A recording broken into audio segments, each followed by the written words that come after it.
मुसळधार पाऊस आणि एक सुखद अनुभव. आज मुंबईत खूप पाऊस पडला. ऑलमोस्ट सगळे रस्ते पाण्याने भरलेले होते. त्याप्रमाणेच आमच्या कॉटन ग्रीन स्टेशन बाहेरही पाणी साठलेलं होतं. वेळ संध्याकाळची होती, 7:30 झालेले होते. पाणी गढूळ होतं, वर अंधार होता. त्यामुळे रस्त्यावर पाय ठेवण्याची माझी हिंमत होईना. मला असं वाटत होतं मी मॅनहोलमध्ये जाईन की काय. समोरून माणसं येत होती, पण माझी हिंमत मात्र रस्ता क्रॉस करण्यासाठी होत नव्हती. मी अक्षरशः वाट बघत होते की कुणी मला हात देईल का. कावऱ्यावऱ्या नजरेने मी कुणाचा तरी हात शोधत होते. पण अचानक एक बाई आली आणि तिने माझा हात धरला घट्ट आणि मला म्हणते, आता जावं तर लागणारच आहे ना. आणि का काय माहिती, तिच्या ह्या वाक्याने मला कुठून हिंमत आली मला माहीत नाही.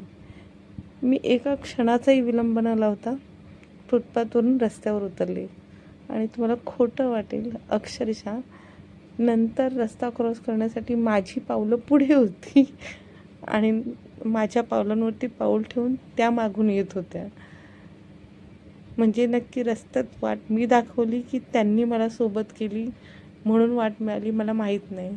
पण आम्ही दोघींनी एकमेकींवरती विश्वास ठेवून रस्ता क्रॉस केला. रस्ता क्रॉस केल्यानंतरही 2-3 पावलं त्यांनी माझा हात धरूनच ठेवलेला होता. मनात आलं हात सोडवावं, पण म्हटलं एवढा विश्वासाने दिलेला हात मी कसा सोडवू. म्हणून मी तशीच 2-4 पावलं चालले. नंतर त्यांनीच हात सोडला.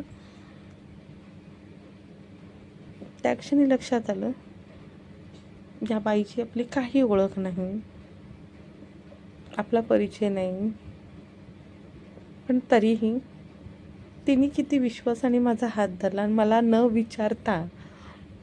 आणि मीही, माझी काही ओळख नाही, काही परिचय नाही, काही नाही, पण तिचा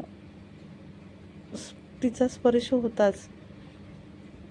इतका विश्वास वाटला की मी क्षणाचाही विलंब न लावता रस्ता चालायला सुरुवात केली.